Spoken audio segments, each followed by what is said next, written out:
আলাইকুম, কেমন আছেন আপনারা? বহু বছর পরে, এক যুগেরও বেশি সময় পরে আপনাদের সাথে দেখা হলো। ভাই ভালো আছেন সকলে? আলহামদুলিল্লাহ, আলহামদুলিল্লাহ। আপনারা যেহেতু সকলে এখানে মানুষ একত্রিত হয়েছেন, সেই জন্য আপনাদের আমরা যদি এখানে বক্তব্য বেশিক্ষণ রাখি তাহলে অনেক মানুষের কষ্ট হবে যারা যাতায়াত করছে। কেউ ভাই বোনেরা, আপনারা দেখেছেন এর আগে যতবার দেশ পরিচালনা করেছে, আমরা চেষ্টা করেছি আমাদের সর্বশক্তি দিয়ে এলাকার উন্নয়ন করার জন্য। আমাদের সেই সকল অনেক কাজ এখনো আপনাদের এলাকায় চিহ্ন বহন করছে, আরো অনেক কাজ বাকি আছে। প্রিয় ভাই বোনেরা, আগামী 12 তারিখে নির্বাচন, এই বগুড়ার মাঝে বিএনপির ঘাঁটি সারা বাংলাদেশ।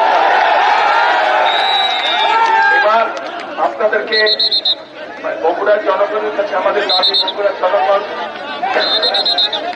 আগামী 12 তারিখে প্রমাণ করে দেখাবে বগুড়ার মাঠে শুধু বিএনপির ঘাঁটিরা, বগুড়ার মাঠে যে বিএনপির শক্ত ঘাঁটি,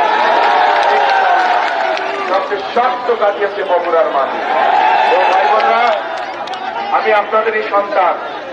বহু বছর পরে আল্লাহর রহমতে আপনাদের মাঝে আবার ফিরে আসতে পেরেছি।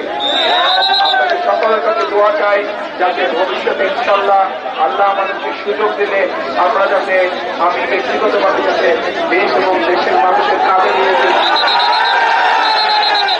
নিয়োজিত করতে পারি, এই দোয়াতে আপনাদের কাছ থেকে আজকে বিদায় নিচ্ছি। সবাই ভালো থাকবেন, আবার দেখা হবে ইনশাল্লাহ। আসসালামু আলাইকুম।